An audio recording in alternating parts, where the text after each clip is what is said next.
Mesdames, Messieurs, bonsoir, ravi de vous retrouver. Bienvenue dans cette édition de votre journal de 22 heures. Voici les titres qui vous seront développés. Le chef de l'État a reçu aujourd'hui les lettres de créance de 7 nouveaux ambassadeurs.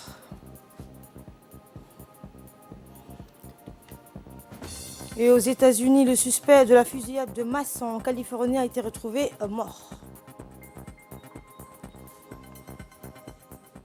Bonsoir et merci de nous accueillir chez vous. Le président de la République, Ismaël Omar Guelleh, a reçu ce matin au Palais de la République les lettres de créance de 7 nouveaux ambassadeurs accrédités par leur pays respectifs auprès de la République de Djibouti. Il s'agit de l'ambassadeur de la Turquie avec pour résidence la République de Djibouti. Eh bien, M. Ouraz, dans une intervention, le nouvel ambassadeur de la Turquie à Djibouti a transmis au président de la République Ismaël Omar Guelleh les salutations amicales de son homologue et frère de la République de la Turquie, Recep Tayyip Erdogan, et a souhaité au peuple frère de Djibouti la paix et la prospérité. Le nouvel ambassadeur turc a ensuite fait état des liens privilégiés et étendus dans tous les secteurs du développement entre les deux pays. Il a ajouté que la République de Djibouti est un partenaire stratégique grâce à sa position stratégique, mais aussi grâce à son rôle qui œuvre pour la promotion de la paix et la stabilité dans la Corne de l'Afrique. Après avoir remis sa lettre de créance au président de la République, l'ambassadeur turc et le chef de l'État ont eu un entretien les voies et moyens de consolider davantage ont été abordés, les relations amicales des deux pays et ainsi le renforcement de leur coopération économique. We are pleased that our bilateral relations have improved considerably in all fields following the mutual establishment of the embassies. We are glad that Turkey and Djibouti have similar views on major international and regional issues. I assure Your Excellency that throughout my tenure, I will spend every effort to further the already existing bilateral relations between Turkey and Djibouti. Et le chef de l'État, donc Ismaël Omar Guelleh, a souhaité aux diplomates turcs la bienvenue et a assuré la disponibilité de son gouvernement et de son peuple, alors à lui apporter tout le soutien nécessaire à l'accomplissement de sa mission.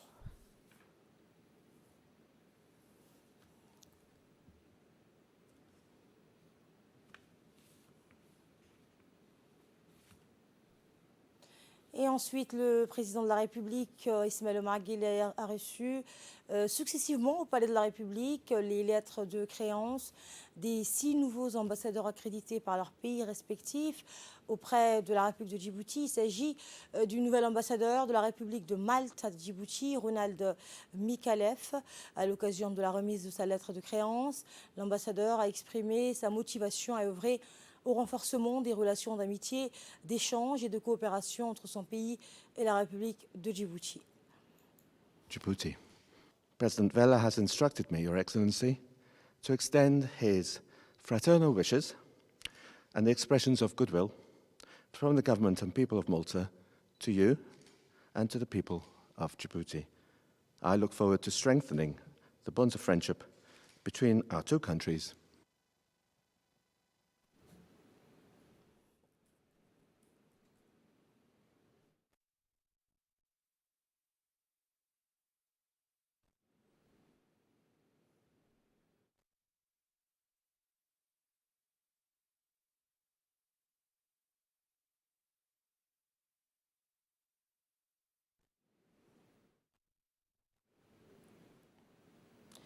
Ensuite, c'est le nouvel ambassadeur de la République de Kosovo, Luzmit Mjeku, a remis sa lettre de créance au président de la République.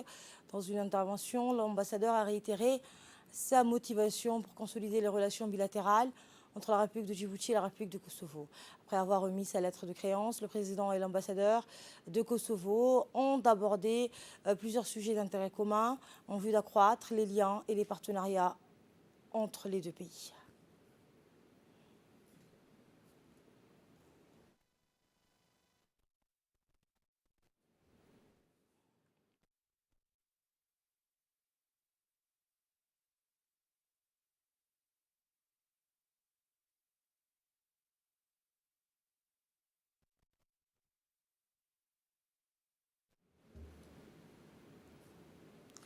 Et par la suite, donc, c'est la nouvelle ambassadrice du Portugal, Maria Machado, qui a également présenté ses lettres de créance au président de la République, Ismaël Omar Guelleh. La nouvelle ambassadrice a remercié, exprimé ses vifs remerciements au président de la République pour l'accueil chaleureux et sa détermination à œuvrer au renforcement des relations d'amitié et de coopération entre le Portugal et la République de Djibouti. To Djibouti, and also the letters to recall my predecessor. It is also the time, of course, to extend to you the wishes of good health and well-being of our president, to you, Mr. President, and also for the prosperity of your people. On my side, of course, I will have to tell you, of course, of my determination to strengthen our relations and, of course, to work for the facilitation of exchange of our people.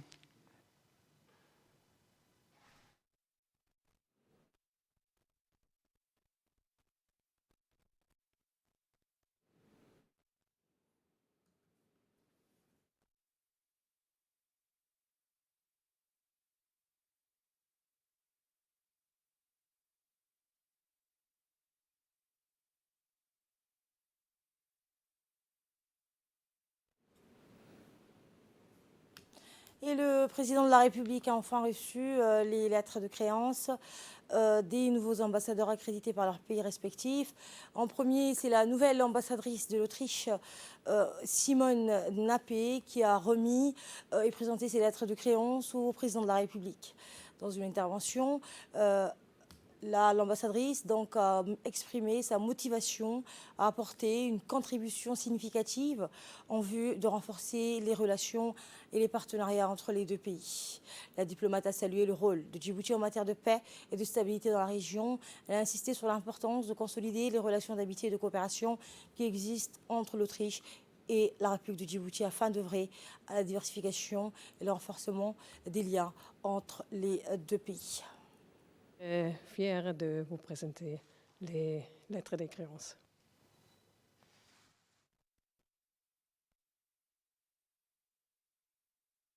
Le rôle, la nouvelle ambassadrice donc a mis en exergue le rôle important que joue Djibouti au plan régional et international. Elle a exprimé sa détermination à œuvrer pour une coordination permanente pour les deux pays. Le chef de l'État a souhaité la bienvenue à la nouvelle diplomate. Et ensuite, le nouvel ambassadeur de la Nouvelle-Zélande, Michael Lan Upton, a remis également aujourd'hui ses lettres de créance au président de la République. Il a remercié le chef de l'État pour l'accueil chaleureux qui lui a été réservé et a promis d'œuvrer à la consolidation et au raffermissement des relations entre la Nouvelle-Zélande et la République de Djibouti sur les plans politiques, diplomatiques, économiques et culturels. Après avoir remis ses lettres de créance au président de la République, le nouvel ambassadeur de la Nouvelle-Zélande a affirmé au cours d'un bref échange l'engagement de son pays à développer, diversifier et appuyer les relations bilatérales déjà existantes entre les deux pays pour les hisser au niveau de l'amitié qui remonte dans les différents domaines, notamment économiques et culturel. Il a mis en avant l'importance de consolider davantage les relations bilatérales en vue de renforcer les partenariats entre les deux pays dans différents domaines et en soulignant son engagement afin de rehausser les relations entre les deux pays. Et enfin, c'est le nouvel ambassadeur du Royaume de la Norvège, Christensen, qui a remis et présenté sa lettre de créance au président de la République. Dans son intervention, l'ambassadeur a transmis les salutations du roi de Norvège et ses vœux de paix et de prospérité et de développement pour le président et les peuples djiboutiens. Il a affirmé les relations d'amitié qui existent entre son pays et la République de Djibouti et a exprimé sa détermination de travailler davantage pour consolider les relations et la coopération qui permettront d'accomplir des réalisations communes entre la République de Djibouti et le Royaume de la Norvège. Pour sa part, le président de la République, Ismaël Omar Guelleh, a souhaité la bienvenue à Djibouti à chacun de ses nouveaux diplomates et les a assurés de la disponibilité de son gouvernement et de son peuple à leur apporter tout le soutien nécessaire à l'accomplissement de leur mission. Je souhaite, ainsi qu'à votre famille et à la nation djiboutienne, paix et prospérité.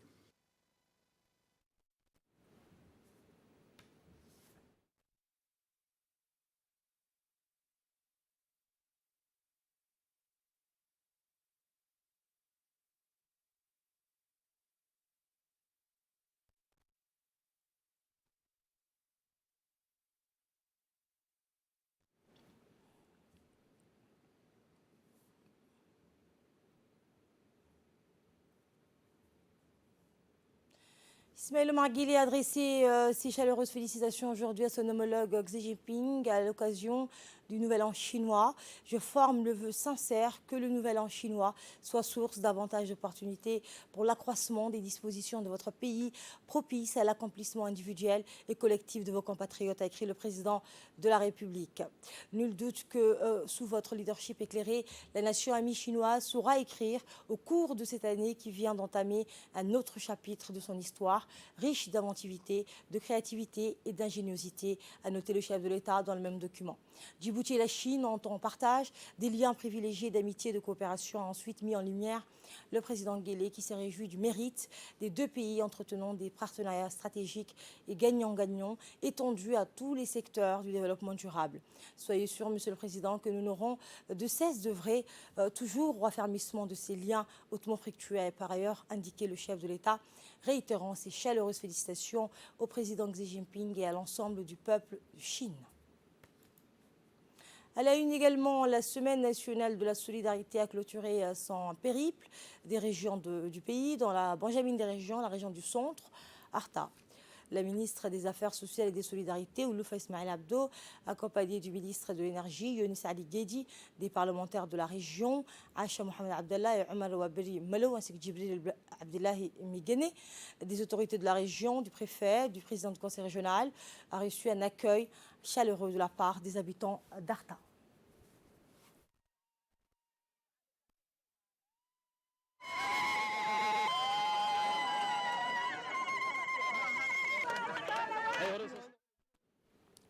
Eh bien, une rencontre avec la communauté placée sous le signe de la solidarité et du partage. Durant cette rencontre, les différents responsables et hauts cadres ont tous remercié les habitants d'Arta pour l'accueil et leur hospitalité. De leur côté, les habitants d'Arta, à travers leurs représentants, ont présenté leurs différentes doléances à la ministre. Les habitants d'Arta et ses environs ont tour à tour pris la parole pour soulever les différentes problématiques de leurs communautés respectives, des doléances allant du domaine de la santé, du chômage des jeunes et de la reprise du système de transfert monétaire. Les femmes et leurs jeunes les jeunes ont également présenté leurs doléances en demandant un local communautaire pour les différentes rencontres et réunions, un véhicule de ramassage d'ordures pour la protection de l'environnement et des équipes, ainsi que le renforcement des capacités de la maternité. Le député de la région d'Arta, Omar Wabri Malo, a rappelé dans son intervention lors de cette rencontre avec les habitants d'Arta les différentes réalisations du ministère des Affaires sociales et des Solidarités à travers l'Agence djiboutienne de développement social, la DDS. Il a indiqué que des projets et programmes sociaux visant à aider les ménages ou individus les plus vulnérables et améliorer ainsi leurs conditions de vie ont été réalisés. De son côté, la secrétaire générale de l'Union nationale des femmes djiboutiennes, l'UNFD, Mme Fatouma Moussa, a indiqué que plusieurs actions ont été mises en place par la première des ONG nationales en faveur des jeunes filles et femmes djiboutiennes. Des actions réalisées en cours et à venir visant à aider les femmes djiboutiennes à devenir autonomes en les aidant à créer des activités génératrices de revenus, en leur octroyant des microcrédits et en leur prodiguant des cours pour lutter contre l'analphabétisme. Le président du conseil régional d'Arta, Elmi Bouhagout Adde, a souligné pour sa part que le conseil de la région travaillait en étroite collaboration avec la DDS, le bras technique du ministère des Affaires sociales et des Solidarités, sur plusieurs projets d'envergure multidisciplinaires et multisectoriels, non seulement dans les chefs-lieux de la région, mais aussi dans les sous-préfectures, localités et sous-localités d'Arta.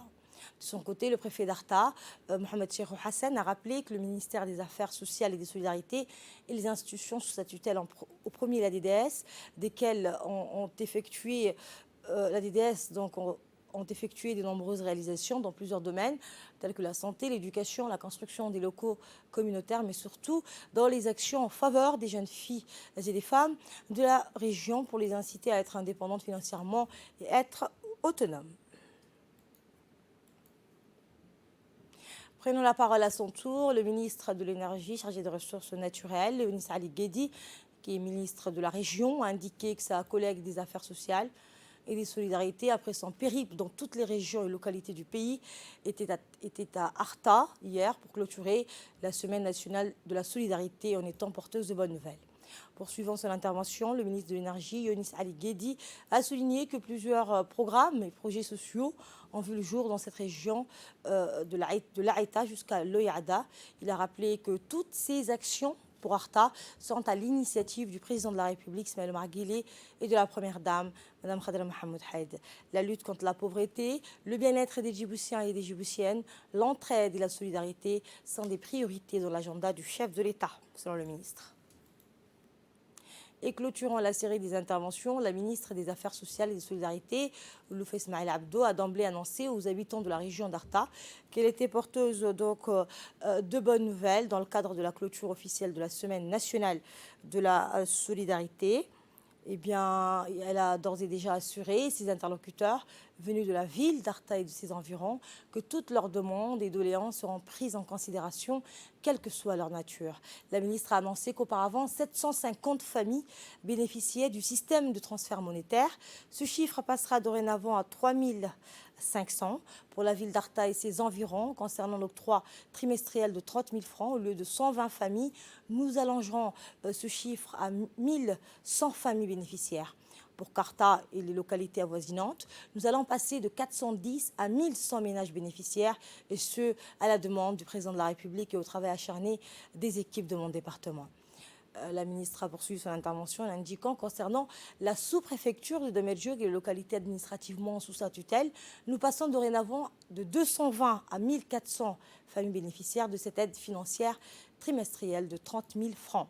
La ministre des Affaires sociales et des Solidarités a poursuivi son intervention en rappelant que son ministère subvenait aux besoins de 310 étudiants universitaires d'Arta à hauteur de 16 000 francs par mois.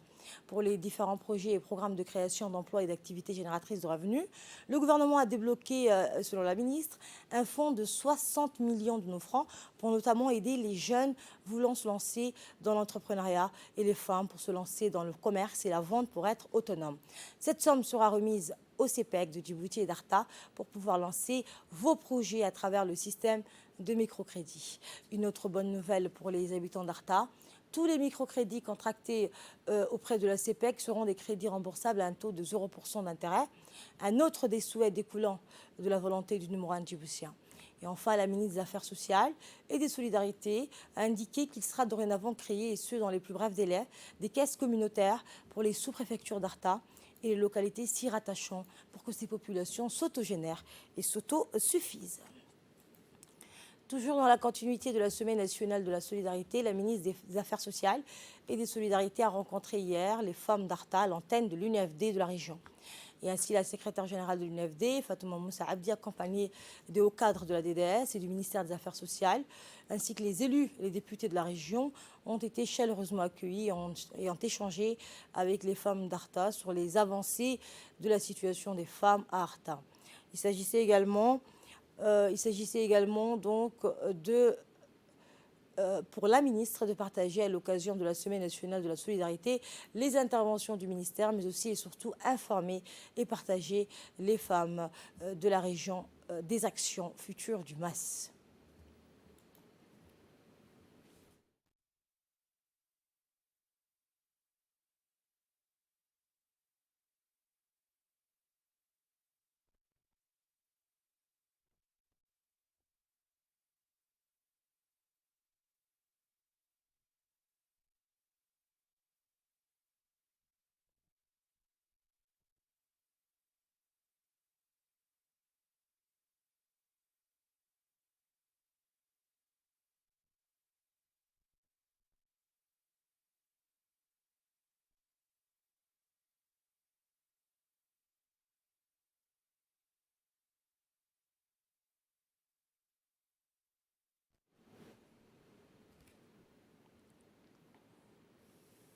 La secrétaire générale de l'UNFD, Mme Fatouma Moussa Abdi, a souligné l'importance du rôle attribué aux femmes dans la promotion du développement économique et social du pays, exprimant son aspiration à jouer ce rôle. Elle a noté que le ministère des Affaires sociales multipliera par 5 l'aide financière allouée pour améliorer les conditions de vie des groupes vulnérables de la société. Elle a également appelé les femmes et les filles de la région d'Arta à bénéficier du programme de microcrédit bonifié conforme à la charia islamique. En conclusion, la secrétaire générale de l'UNFD a transmis aux femmes d'Arta les salutations de la première dame, la présidente de l'UNFD, Mme Khadra Mahmoud Haïd. Arrivée au terme de la Semaine nationale de la solidarité, la ministre des Affaires sociales et des Solidarités, Mme Loufa Ismail, a fait une déclaration de clôture dans laquelle elle est revenue sur l'action sociale du gouvernement, les engagements pris ainsi que les défis à relever. Voici un extrait de sa déclaration. Bismillahirrahmanirrahim. Nous voici arrivés au terme de notre Semaine nationale de la solidarité. À l'entame de mon intervention, je voudrais adresser mes vifs remerciements et gratitude pour l'ensemble des personnes, personnalités politiques et civiles, membres du gouvernement, parlementaires et élus locaux qui nous ont accompagnés et apporté leur appui pour que cette Semaine nationale de la solidarité soit une réussite. Je remercie également nos populations de la capitale comme des régions, de Yoboki à Gestir, de Randa à Moulouhlé, d'Andoli à Karta, qui nous ont accueillis dans leur village et ouvert leur cœur et avec qui nous avons partagé nos idées et nous ont transmis leurs demandes, leurs attentes et leurs espoirs. Mes remerciements vont également à son Excellence, Monsieur le Premier ministre, Monsieur Abdelkader Kamil Mohamed, pour le parrainage de la Semaine nationale de la solidarité, ainsi qu'à l'Union nationale des femmes djiboutiennes, qui tout au long n'ont cessé de nous soutenir, et à sa tête, la Première Dame, Mme Khadra Mahmoud Haïd. Enfin, je voudrais adresser nos chaleureux remerciements à l'endroit du Président de la République, son Excellence Haji Ismail Omar Guelleh, pour son soutien constant et quotidien qu'il nous témoigne dans la mise en œuvre de sa politique sociale.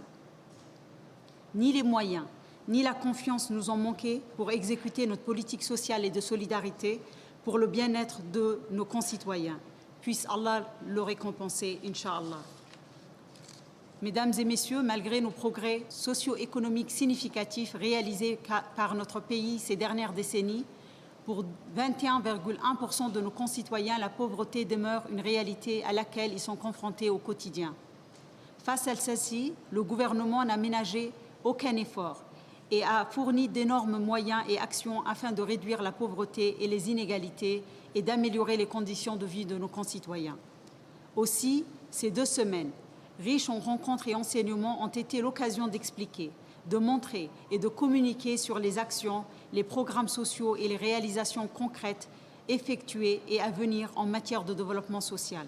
Elles furent également l'occasion d'écouter et de recueillir les doléances et attentes des communautés en matière de sécurité alimentaire et nutrition, d'éducation, de santé, de transport et de marché du travail. Notre gouvernement demeure présent et à l'écoute de sa population jusqu'aux localités les plus reculées. Mesdames et messieurs, nous voici maintenant arrivés à la dernière étape de notre cheminement, celui de faire un bilan de la Semaine nationale de la solidarité et de tracer les contours de notre action prochaine et future pour améliorer les conditions de vie de nos populations. Aussi, nous soumettrons dans les plus brefs délais à acquis de droit et aux différents ministères sectoriels concernés les demandes spécifiques formulées par les communautés.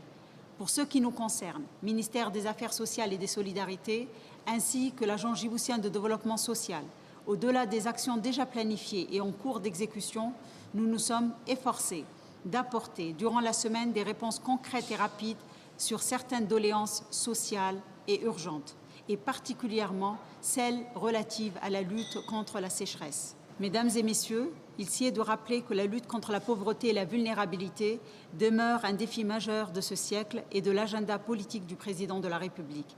Et c'est par un engagement commun, celui de toutes les parties prenantes, que nous allons y arriver afin de ne laisser personne au bord du chemin.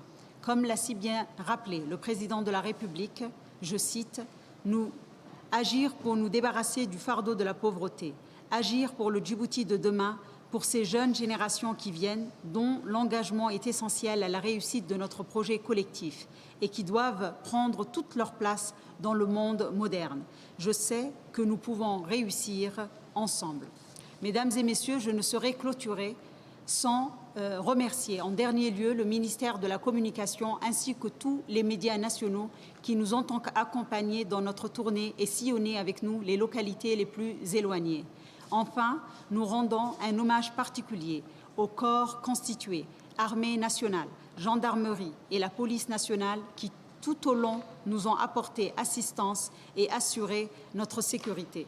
Ces corps remplissent aussi bien leur rôle de sécurité, mais représentent pour le ministère des Affaires sociales et de la Solidarité un soutien social majeur et indispensable. Je leur adresse mes remerciements les plus chaleureux. Dans l'actualité également, la Commission des finances, de l'économie générale et du plan s'est réunie aujourd'hui en vue d'examiner les projets de loi portant approbation du compte financier de l'imprimerie nationale pour l'exercice 2020 et pour l'exercice 2021. Les projets de loi examinés portant approbation du compte financier de la RTD pour l'exercice 2020 et pour l'exercice 2021. Cette réunion présidée par le député Sharmak Moussa Ali a vu la participation des parlementaires, membres principalement de la Commission des finances, ainsi que du ministre de la Communication chargé des postes et des télécommunications, Radouane Abdoulaye Bahdan. Était également présent le directeur général de la RTD, Aden Abdi, l'agent comptable de la RTD, Mohamed Ali, et la directrice de l'imprimerie nationale de Djibouti, Madame Aïda Ali. Après une discussion et échange, les commissaires ont émis un avis favorable et transmis les comptes financiers susmentionnés pour l'adoption de l'ordre de la séance publique de l'Assemblée nationale.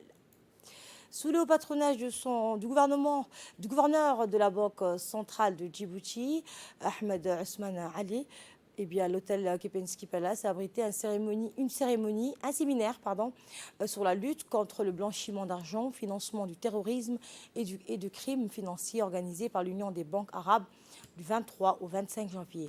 La cérémonie d'ouverture de ce séminaire a été présidée par le gouverneur de la Banque centrale, et Zakaria Hamoudi, premier conseiller de l'Union des banques arabes, et a vu la participation des responsables des banques de la place.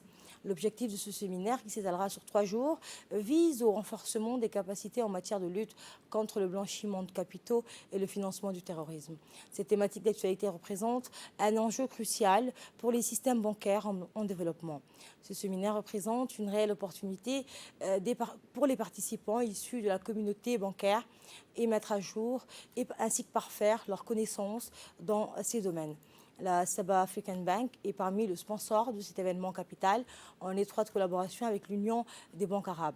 En vue d'accroître les performances et les compétences de ces ressources humaines, Sabah Africa Bank a organisé plusieurs sessions de formation sur les techniques et les pratiques sur la lutte de blanchiment d'argent et le financement du terrorisme.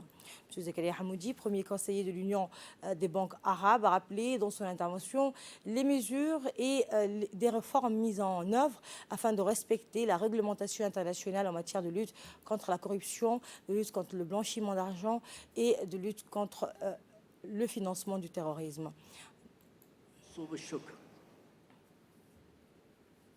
Dans son intervention, le gouverneur de la Banque centrale, Ahmed Ousmane, s'est réjoui d'avoir présidé cet important séminaire dédié à la lutte contre le blanchiment d'argent et le financement du terrorisme ainsi que le crime financier. Nous l'écoutons. L'objectif de ce séminaire, qui s'étalera donc sur ces 3 jours, vise au renforcement de nos capacités en matière de lutte contre le blanchiment des capitaux et le financement du terrorisme. Cette thématique d'actualité représente un enjeu crucial pour nos systèmes bancaires en développement. Comme vous le savez, en effet, les activités criminelles de blanchiment des capitaux ainsi que le financement du terrorisme international constituent un fléau majeur de nos jours. Ces phénomènes sont mondiaux et aucun pays, petit ou grand, n'en est à l'abri.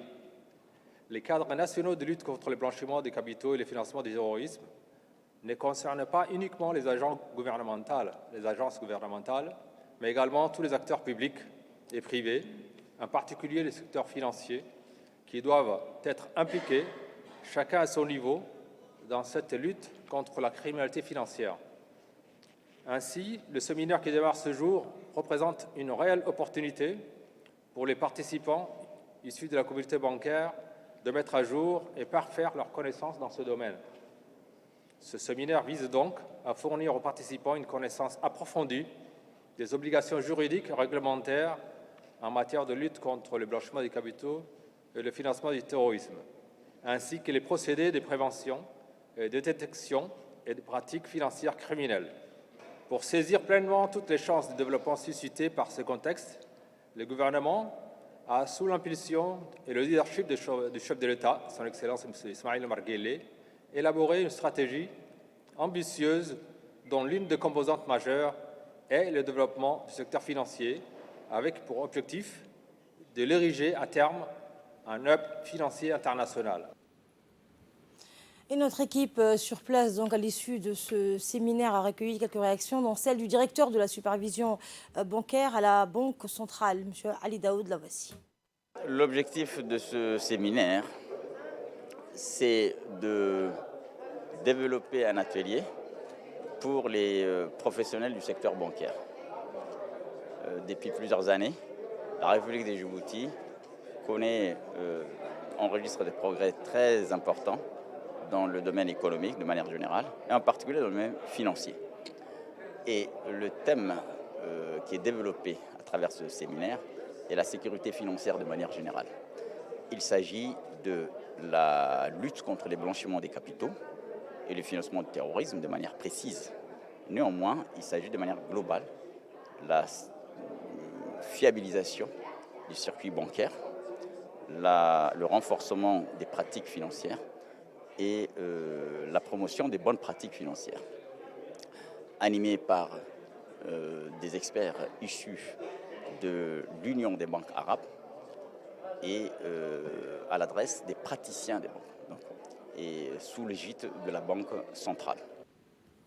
Dans le reste de l'actualité, le centre d'instruction technique et tactique d'Ambouli du corps Sharaf Ousmane a abrité ce matin la cérémonie de fin de formation des stagiaires de l'armée djiboutienne ayant terminé leur formation dans plusieurs filières militaires spécifiques. Cette cérémonie haute en couleur a été présidée par le général de corps d'armée Zakari Shah Ibrahim, chef d'état-major général des armées.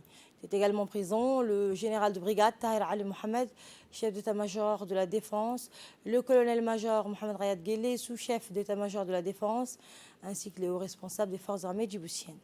Et c'est le colonel Dahir Hassan Abadid, chef de corps du régiment blindé et sa troupe d'honneur qui ont rendu les honneurs militaires au chef d'état-major dès son arrivée sur les lieux.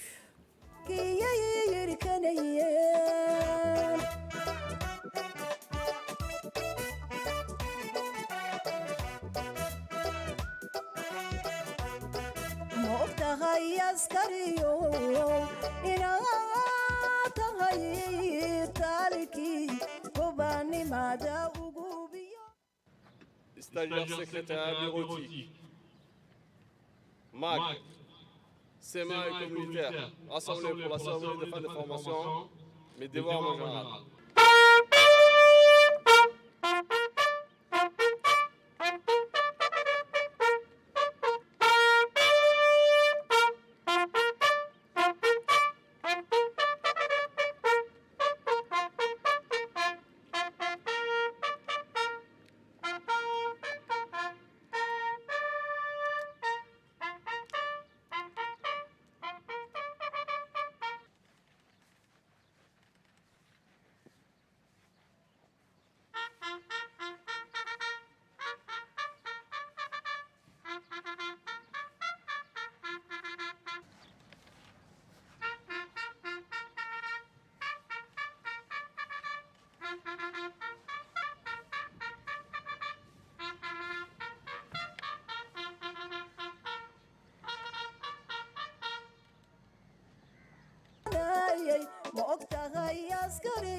Et par la suite, lors de cette cérémonie de fin de formation, les lauréats des spécialités CT bureautique, CT mécanique et CM1 infirmiers se sont réunis à la place du rapport pour suivre la proclamation des résultats. Et à la vue des résultats satisfaisants, le général de corps d'armée Zakariya Cheikh Ibrahim a, durant cette cérémonie, décerné un prix aux 3 premiers stagiaires de chaque filière pour mérite et encouragement. Colonel-major, chef d'état-major, sous-chef d'état-major de la Défense, officiers, sous-officiers, militaires de rang, chers invités. Je suis le lieutenant-colonel Mohamed Jamaria, chef de corps de l'école militaire, et c'est à moi que revient l'honneur et l'immense privilège de vous présenter ce matin le déroulé de cette belle cérémonie. La cérémonie à laquelle vous avez bien voulu assister aujourd'hui est consacrée à la clôture de 3 stages qui sont tenus au dernier trimestre de l'année 2022. Il s'agit d'un stage de certificat élémentaire bureautique, d'un stage de mécanique auto et génératrice, et enfin d'un stage de certificat militaire du premier degré. Ces stages se sont déroulés respectivement au CITA, à la DCMAT et à l'école militaire. Le dispositif qui vous rend les honneurs aujourd'hui, mon général, est constitué de la droite vers la gauche, d'une section d'honneur du camp Cheikh Ousmane, des stagiaires féminines du stage bureautique, des stagiaires du stage mécanique auto et génératrice de la DCMAT, et enfin les stagiaires paramédicaux à lesquels se sont greffés des stagiaires de l'école militaire, du soutien de l'école militaire. Le stage a été organisé à l'école militaire. Cette cérémonie, placée sous l'autorité directe du chef d'état-major général des armées, comporte les phases suivantes. À l'issue de mon intervention, une lecture d'un verset du Saint-Coran, puis la proclamation des résultats par la direction des ressources humaines, remise des diplômes par le chef d'état-major général des armées. Ensuite, cette cérémonie sera clôturée par une animation et un pot de rafraîchissement organisé à cette occasion. أعوذ بالله من الشيطان الرجيم قل هل يستوي الذين يعلمون والذين لا يعلمون إنما يتذكر أولي الألباب صدق الله العظيم. Pour la filière, c'était bureautique. La première, caporal Soumeya Ali Jibril. La deuxième, Rabia, deuxième classe, Rabia Ibrahim Mohamed. La troisième, première classe, Asma Mirana Ibrahim. Pour la filière, c'était MAG. Le premier, caporal Zubair Hussein Oubsi. Le deuxième, caporal chef Hussein Mohamed Elmi.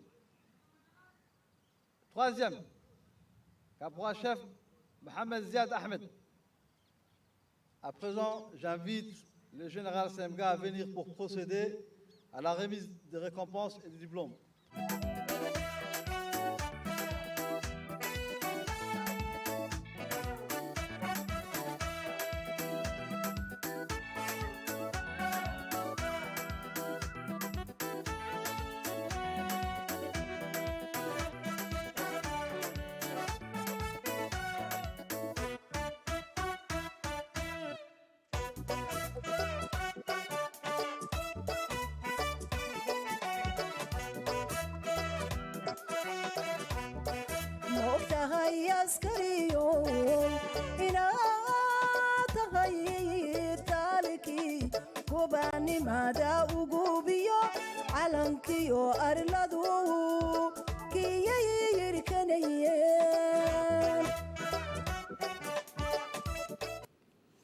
Et enfin, c'est dans une ambiance donc conviviale que le groupe folklorique Harbi a donc animé cette cérémonie au rythme des chants et des chorégraphies militaires traditionnelles et cérémoniales.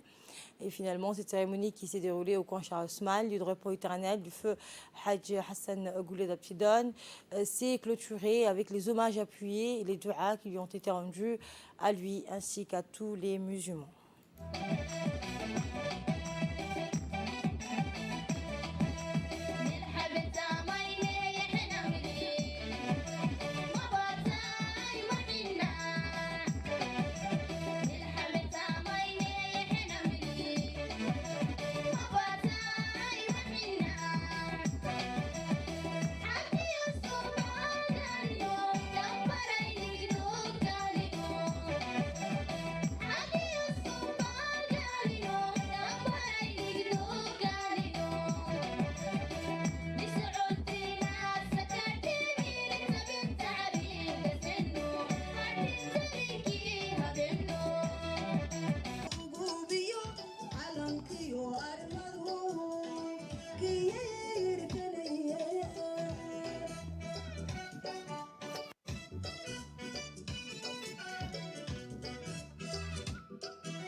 بسم الله الرحمن الرحيم اللهم صل على محمد وعلى آل محمد دبيني الله دافو مغفرية دمي داف الله نصيو جماعة جاء كيني أبيه ومدى كجر الله نحريس شيخ البلد شيخ اسماء الله نحريس وبراي كجر ودنبا الله مغفرية دمي داف الله سيو إنك لجميعنا جمع خير الله نغيالو مناسبة ما تسكن من يسبح الله كيالو مراد كينو خير الله نسيو بلد كيننا آمن الله كيالو دولدنا تيجرت الله كيالو عيدن كينا ميل كستو جوجو أمني أمان كي كنو الله نغا دغو إنكو نكوني محبي يا مصلحتي يا خير كجوج الله نغا يالو إلهي سبحانه وتعالى عافماد يا عمر دير بان ويدي سني مصايب كأدوية الصعودة الشر اللي الله نكرم مريو مغفرية دمي دافنا الله نسيو بس سويد أدوية صعودنا الله نكرم مريو خير رمانتنا الله نسيو اللهم اغفر لنا وارحمنا ولأهلنا ولوالدينا